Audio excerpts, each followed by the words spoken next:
Maingat silang kumilos upang hindi makagawa ng ingay. Unti-unti silang lumapit sa kulungan ni Adarno.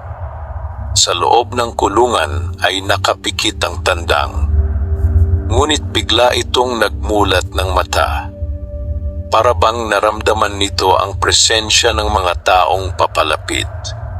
Sa sandaling iyon ay biglang nagliwanag ng bahagya ang mga balahibo nito sa ilalim ng liwanag ng buwan. Napatingin ang dalawang lalaki sa kakaibang tandang. Hindi nila inaasahan ang ganitong tanawin. Ngunit hindi sila umatras. Dahan-dahan nilang binuksan ng kulungan. Ngunit bago pa nila mahawakan ang tandang, ay biglang tumilaok si Adarno ng malakas. Ang malakas na tilaok ay gumising kay Lara sa loob ng bahay. Agad siyang bumangon at tumakbo palabas ng kanilang bahay. Nang makarating siya sa bakuran, ay nakita niya ang dalawang lalaking nakatayo sa tabi ng kulungan. Nagulat ang mga lalaki nang makita ang dalaga. Hindi na sila nagtagal at agad silang tumakbo palayo sa dilim ng gabi. Habang papalayo ang mga ito, ay napansin ni Lara ang bukas na kulungan ni Adarno. Agad niyang nilapitan ang tandang. Mabuti na lamang at ligtas ito. Lumabas din si Mang Isko mula sa bahay matapos marinig ang ingay. Nang makita niya ang nangyari ay agad niyang naunawaan ang sitwasyon. May nagtangkang kumuha kay Adarno, sabi niya. Tahimik na tumango si Lara habang hawak ang makulay na tandang. Sa sandaling iyon ay malinaw na sa kanya ang sinabi ng matandang babae sa kagubatan. May mga taong handang gawin ang lahat upang makuha ang manok na iyon. At ngayon ay nagsimula na ang panganib na kanilang haharapin. Ang manok na kakulay ng ibong Adarna ay hindi lamang hinahangaan ng mga tao. Mayroon ding mga taong gustong maagaw ito kahit sa maling paraan. At habang lumalalim ang lihim ng tandang na iyon, mas lalo ring nagiging mapanganib ang mundo na kanilang ginagalawan. Pagkatapos ng tangkang pagkuha kay Adarno noong gabing iyon, hindi na naging panatag ang isip ni Lara at Mang Isko. Bagaman ligtas ang kanilang tandang, malinaw na may mga taong handang gumawa ng masama upang makuha ito. Kinabukasan ay maagang nagising si Lara. Lumabas siya ng bahay at dumiretso sa bakuran upang tingnan ang kanilang mga manok. Tahimik ang paligid at ang unang sinag ng araw ay marahang tumatama sa mga kulungan. Nang makita niya si Adarno ay nakahinga siya ng maluwag. Ang tandang ay nakatayo sa loob ng kulungan at ang mga balahibo nito ay kumikislap sa liwanag ng umaga. Para bang walang nangyaring kaguluhan noong gabi. Lumapit si Lara at marahang hinaplos ang ulo nito. Habang pinagmamasdan niya ang makulay na tandang, ay muling bumalik sa kanyang isip ang mga sinabi ng matandang babae sa kagubatan. Ang manok na iyon ay may kakaibang pinagmulan. Kung totoo ang kwento, hindi lamang ito isang malakas na panabong.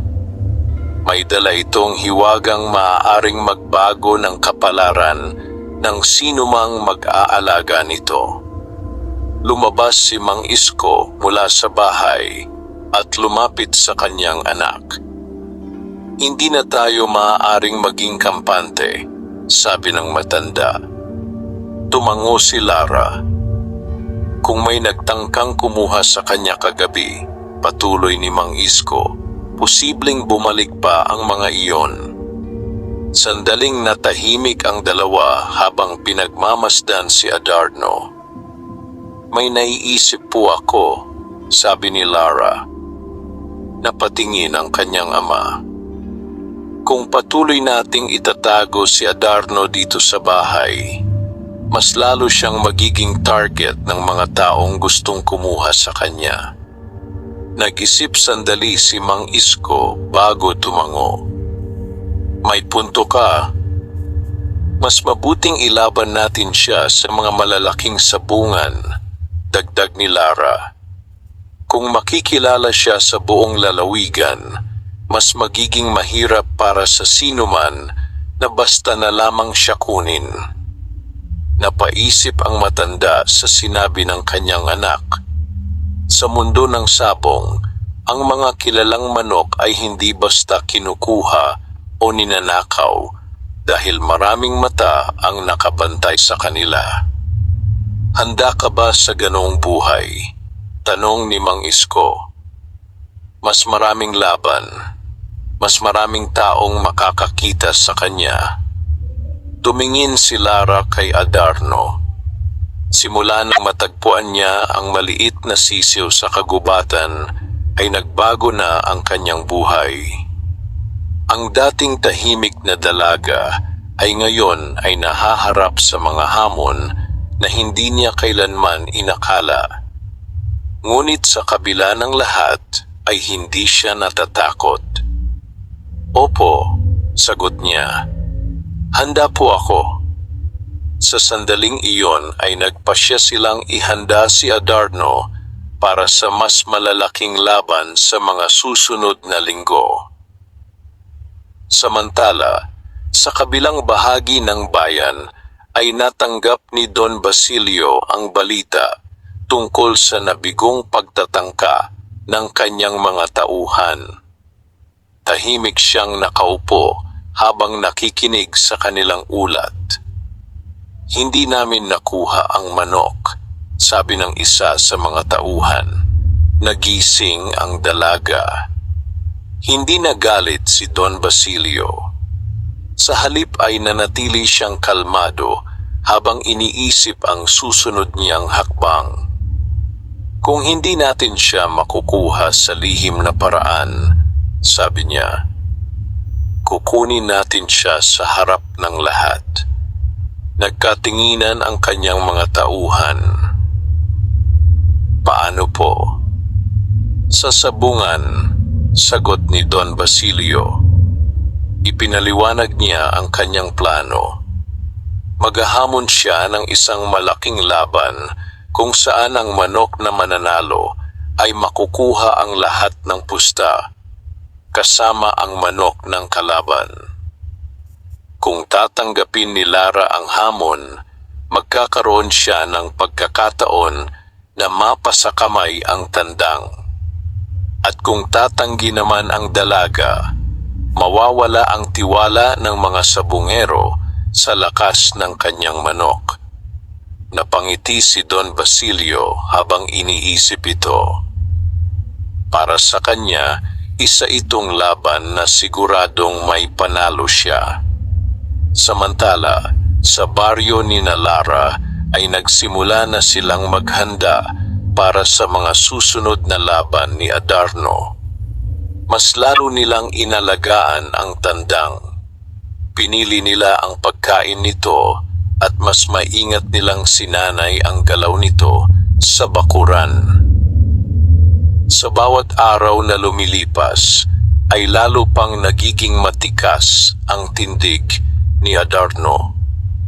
Ang kanyang mga mata ay tila mas matalas at ang kanyang galaw ay mas mabilis kaysa dati. Ngunit habang lumalakas ang tandang, ay mas lumalaki rin ang hamon na naghihintay sa kanila. Hindi pa alam ni Lara na si Don Basilio ay naghahanda na ng isang laban na maaaring magbago sa kanilang kapalaran. Isang laban kung saan hindi lamang panalo ang nakataya, kundi pati ang makulay na tandang nakakulay ng ibong Adarna. Lumipas ang ilang araw matapos ang tangkang pagnanakaw kay Adarno. Sa baryo ni Lara ay mas naging maingat na sila sa pagbabantay sa kanilang mga manok. Tuwing gabi ay sinisigurado ni Mang Isko na matibay ang pagkakasara ng mga kulungan at walang makakapasok sa bakuran nang hindi nila nalalaman. Samantala, patuloy na kumakalat sa buong lalawigan ang kwento tungkol sa makulay na tandang nananalo laban sa Bagyong Pula. Maraming sabungero ang nais makakita kay Adarno. May ilan ding gustong subukan ang lakas ng tandang sa laban. Isang umaga, habang abala si Lara sa pagpapakain sa kanilang mga manok, may dumating na mensahero sa kanilang bahay. Bitbit nito ang isang liham. Tinanggap ito ni Mang Isko at agad niyang binasa ang laman. Habang binabasa niya ang liham ay unti-unting naging seryoso ang kanyang mukha. "Ano po iyon, Ama?" tanong ni Lara.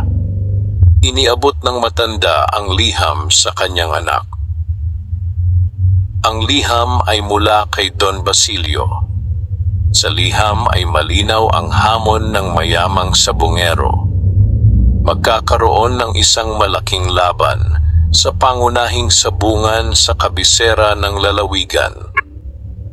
Ang laban na iyon ay dadaluhan ng pinakamagagaling na sabunghero mula sa iba't ibang bayan. Ngunit may isang espesyal na patakaran sa laban. Ang manok na mananalo ay makukuha ang manok ng kalaban bilang bahagi ng pusta. Matagal na tinitigan ni Lara ang liham. Alam niyang iyon ang plano ni Don Basilio. Kung matalo si Adarno, mawawala sa kanya ang tandang na matagal niyang inalagaan. Ngunit kung manalo naman siya, mapapatunayan sa lahat ang tunay na lakas ng kanyang manok. Napatingin si Mang Isko sa kanyang anak. "Hindi ito simpleng laban," sabi niya. Tahimik na tumango si Lara. Alam niyang malaki ang panganib ng laban na iyon. Ngunit alam din niyang kung tatanggi siya sa hamon, maraming sabunghero ang magdududa sa lakas ni Adarno. Matagal siyang nag-isip bago nagsalita. "Tinatanggap ko ang hamon." Napatingin sa kanya si Mang Isko. Sa kanyang mukha ay makikita ang kaba, ngunit may halong paghanga rin sa tapang ng kanyang anak. "Kung iyon ang desisyon mo," sabi niya, "susuportahan kita." Sa mga sumunod na araw ay mas lalo pang pinaghandaan ni Lara at Mang Isko ang malaking laban. Pinili nila ang pinakamainam na pagkain para kay Adarno. Araw-araw nila itong sinanay upang mas maging mabilis at matatag sa laban. Habang lumilipas ang panahon, ay lalo pang nagiging kahanga-hanga ang tindig ng tandang. Ang kanyang mga balahibo ay kumikislap sa iba't ibang kulay kapag tinatamaan ng liwanag ng araw. Ang kanyang mga mata ay tila puno ng katalinuhan. Isang gabi, habang tahimik ang paligid, lumabas si Lara upang tingnan si Adarno. Ang buwan ay maliwanag sa kalangitan at ang hangin ay malamig. Sa ilalim ng liwanag ng buwan ay tila nagliliwanag ang makukulay na balahibo ng tandang. Habang pinagmamasdan niya ito ay muli niyang naalala ang mga sinabi ng matandang babae sa kagubatan. Ang tandang na iyon ay may dugong nagmula sa mahiwagang ibon. Hindi niya alam kung ano ang tunay na ibig sabihin nito, ngunit nararamdaman niya na may kakaibang kapalaran na naghihintay sa kanila. Samantala, sa malaking bahay ni Don Basilio ay abala rin ang mga tauhan nito sa paghahanda. Inaalagaan nila ang pinakamalakas na tandang ng kanilang amo. Ang manok na iyon ay kilala sa pangalang Kidlat Itim. Ito ay isang tandang na matagal nang nananalo sa maraming laban sa iba't ibang sabungan. Malakas ang katawan nito at mabilis ang galaw. Para kay Don Basilio, ito ang manok na kayang talunin si Adarno. Habang pinagmamasdan niya ang kanyang tandang, ay napangiti siya. Sa laban na ito, sabi niya sa sarili, mapapasakamay ko na ang manok na iyon. Habang papalapit ang araw ng laban, ay lalong tumitindi ang pananabik ng mga tao. Ang laban sa kabisera ng lalawigan ay hindi lamang simpleng laban ng dalawang manok. Ito ay magiging sagupaan ng dalawang pangalan na ngayon ay kilala sa mundo ng sabong. Sa isang panig ay si Lara at ang makulay na tandang na si Adarno. Sa kabilang panig naman ay si Don Basilio at ang kinatatakutang tandang na si Kidlat Itim. At sa laban na iyon, hindi lamang panalo ang nakataya, kundi ang kapalaran ng manok na kakulay ng ibong Adarna. Dumating ang araw ng malaking laban sa kabisera ng lalawigan.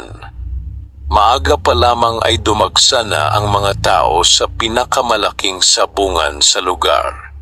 Mula sa iba't ibang bayan ay nagtipon ang mga sabunghero upang masaksihan ang laban na matagal nang pinag-uusapan. Ang laban ni Lara at Don Basilio ay naging sentro ng atensyon ng lahat.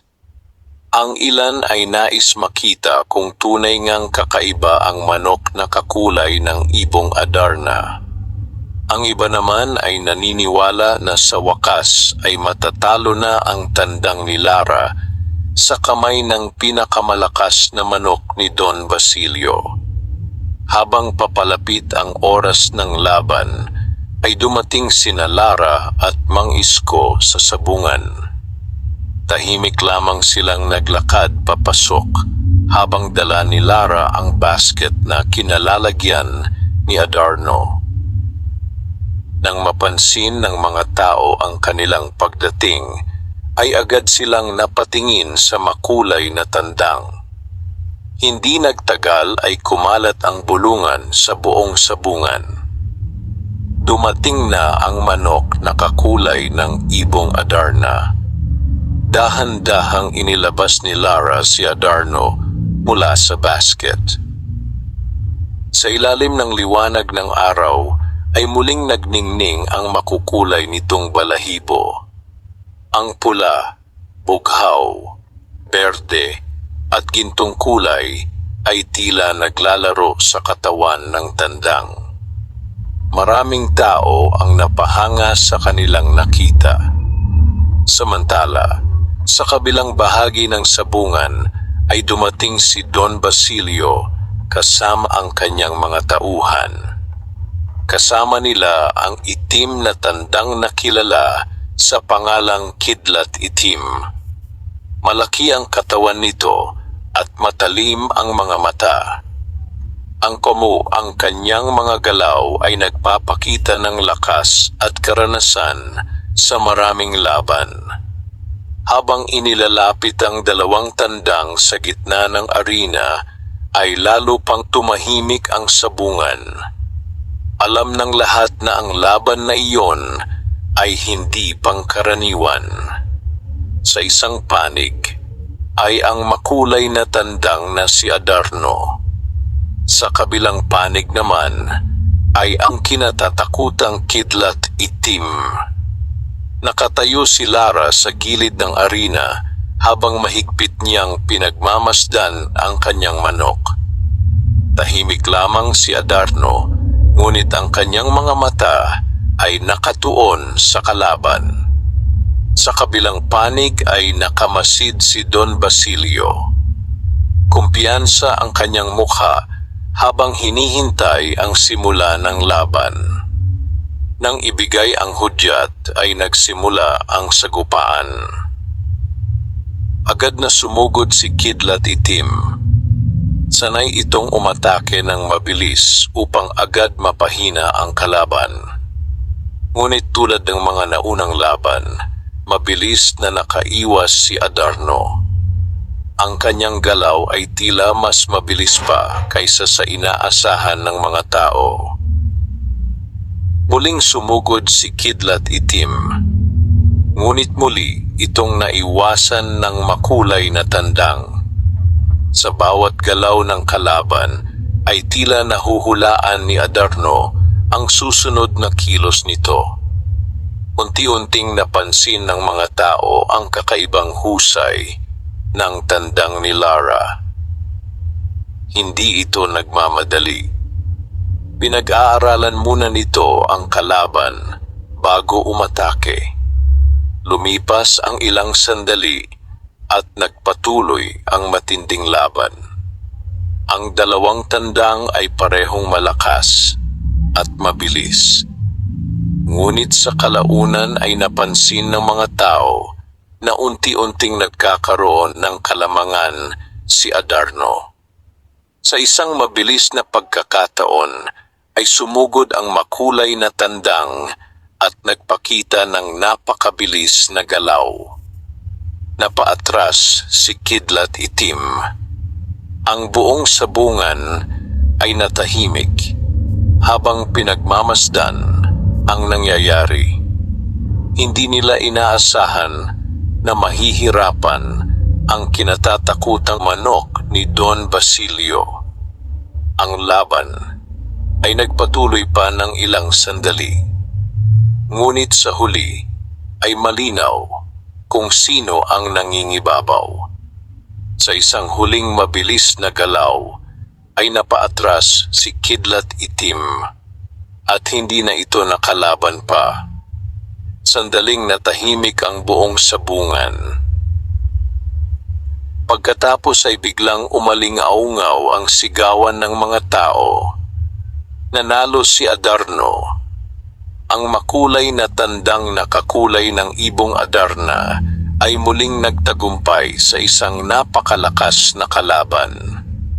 Sa gitna ng ingay ng sabungan ay tahimik lamang na nakatayo si Lara habang hawak niya ang kanyang tandang. Sa sandaling iyon ay napatunayan sa lahat ang lakas ni Adarno. Samantala, sa kabilang panig ng arena ay tahimik na nakatingin si Don Basilio. Sa unang pagkakataon ay nakita sa kanyang mukha ang pagkabigla. Hindi niya inaasahan ang pagkatalo ng kanyang pinakamahusay na manok. Ngunit kahit natalo siya sa laban, hindi pa rin nawawala sa kanyang isip ang makulay na tandang. Alam niyang may lihim ang manok na iyon. At ang lihim na iyon ay hindi pa ganap na nauunawaan ng lahat. Samantala, para kay Lara, ang panalo na iyon ay hindi lamang simpleng tagumpay sa sabungan. Ito ay patunay na ang tandang na natagpuan niya sa kagubatan ay may kakaibang kapalaran. Ngunit hindi pa niya alam na ang tunay na hiwaga ni Adarno ay malapit ng mahayag. At ang susunod na mangyayari ay magbabago sa kanyang buhay magpakailanman. Pagkatapos ng malaking laban sa sabungan ng kabisera ay lalong sumikat ang pangalan ni Lara at ng kanyang makulay na tandang na si Adarno. Mula sa iba't ibang bayan ay dumating ang mga sabonghero upang makita ang manok na 2 beses nang tumalo sa pinakamalalakas na tandang sa lalawigan. Ngunit para kay Lara, ang pinakamahalaga ay hindi ang kasikatan o ang mga papuri ng mga tao. Ang mahalaga sa kanya ay nananatiling ligtas si Adarno. Pagkatapos ng laban ay nagpasya sina Lara at Mang Isko na bumalik sa kanilang baryo at ipagpatuloy ang kanilang simpleng buhay. Kahit maraming sabongero ang gustong hamunin muli ang tandang, mas pinili nilang bigyan muna ito ng pahinga. Sa kanilang pagbabalik sa baryo ay muli nilang naramdaman ang katahimikan ng lugar na iyon. Ang malalawak na bukirin, ang sariwang hangin, at ang tahimik na mga gabi ay nagpaalala kay Lara kung saan nagsimula ang lahat. Isang gabi, habang maliwanag ang buwan, nagpasya si Lara na muling pumunta sa kagubatan. May pakiramdam siya na may kailangan pa siyang malaman tungkol kay Adarno. Tahimik siyang naglakad patungo sa malaking puno ng balete kung saan niya unang natagpuan ang maliit na sisiw. Pagdating niya roon ay napansin niyang may nakatayo sa ilalim ng puno. Ang matandang babae na nakita niya noon ay naroon muli. Hindi na nagulat si Lara. Lumapit siya sa matanda. "Alam kong babalik ka," sabi ng babae sa mahinahong tinig. "Gusto ko pong malaman ang buong katotohanan," sagot ni Lara. Tahimik na tumingin ang matanda sa mga sanga ng malaking puno. "Maraming taon na ang nakalipas," sabi niya. "May isang mahiwagang ibon na nanirahan sa kagubatang ito. Ang ibong iyon ay may mga balahibong kumikislap sa iba't ibang kulay." Tahimik na nakinig si Lara. "Ang ibong iyon ay bihirang makita ng tao," patuloy ng matanda. "Ngunit sinasabi ng mga matatanda na ang sinumang makatagpo sa kanyang supling ay magkakaroon ng kakaibang kapalaran." Napatingin si Lara kay Adarno na nasa kanyang mga kamay. "Siya po ba ay supling ng ibong iyon?" tanong niya. Bahagyang ngumiti ang matanda. "Hindi siya lubos na ibon ng alamat," sagot nito. "Ngunit ang kanyang dugo ay nagmula sa lahi ng mahiwagang ibon na iyon." Ipinaliwanag ng matanda na maraming taon na ang nakalipas ay may isang ibon na nanirahan sa kagubatan na may mga balahibong kakulay ng bahaghari. Nang mawala ang ibon na iyon, ay naiwan sa kagubatan ang isa sa mga supling nito. Ang supling na iyon ang naging sisiw na natagpuan ni Lara. Ang mga tulad niya ay hindi ipinapadala sa sinumang tao, sabi ng matanda. Pinipili nila kung sino ang kanilang magiging tagapag-alaga. Natahimik si Lara habang iniisip ang sinabi ng babae. "Kung ganoon," sabi niya, "bakit ako ang pinili?" Tumingin ang matanda sa kanya. "Dahil ang kapalaran mo ay hindi lamang para sa sarili mo," sagot nito. "Ang kabutihan ng iyong puso ang dahilan kung bakit sa iyo napunta ang tandang na iyon." Tahimik ang paligid habang naririnig lamang ang mahinang ihip ng hangin sa mga dahon. Habang nasa iyong pangangalaga si Adarno, patuloy ng matanda, magdadala siya ng swerte sa iyong buhay. Ngunit tandaan mo rin na ang tunay na halaga ng swerte ay kung paano mo ito ginagamit. Matagal na nag-isip si Lara sa mga sinabi ng matanda. Sa kanyang puso ay naunawaan niya ang tunay na kahulugan ng lahat ng nangyari sa kanyang buhay. Hindi lamang panalo sa sabungan ang ibinigay sa kanya ni Adarno. Binigyan siya nito ng pagkakataong ipakita ang kanyang tapang, kabutihan, at pagtitiwala sa sarili. Nang muli siyang tumingin sa matanda, ay napansin niyang wala na ito. Tahimik na nawala ang babae sa pagitan ng mga puno ng kagubatan. Naiwan si Lara sa ilalim ng malaking puno ng balete habang hawak niya si Adarno. Sa liwanag ng buwan ay kumikislap ang makukulay nitong balahibo na tila ba nagdadadala ng lihim ng kagubatan. Pagbalik niya sa kanilang bahay ay naroon si Mang Isko na naghihintay sa kanya. Ngumiti si Lara habang pinagmamasdan ang kanilang bakuran. Ang simpleng buhay na kanilang tinatahak ay nanatiling pareho, ngunit alam niyang may kakaibang kapalaran na ipinagkaloob sa kanila. Simula noon ay patuloy nilang inalagaan si Adarno. Minsan ay lumalaban ito sa sabungan, ngunit hindi na nila hinayaan na maging dahilan iyon ng kasakiman o pag-aaway. Sa halip ay ginamit nila ang kanilang mga panalo upang mapabuti ang kanilang buhay at makatulong sa mga taong nangangailangan sa kanilang baryo.